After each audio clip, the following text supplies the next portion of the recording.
Passeggiare immersi nella natura, seguendo il proprio ritmo.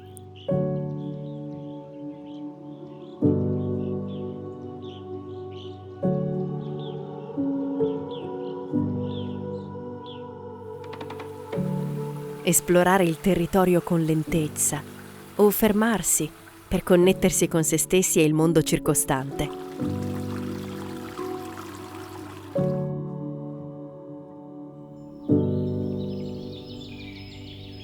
Rilassarsi, fare bagni di foresta, praticare lo yoga,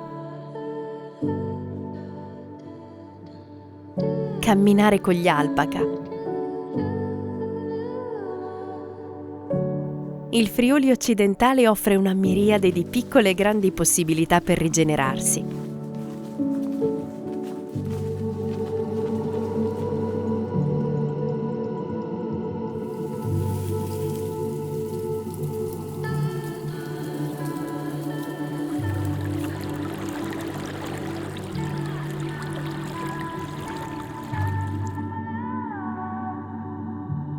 In un ambiente straordinario, tra scorci paesaggistici indimenticabili.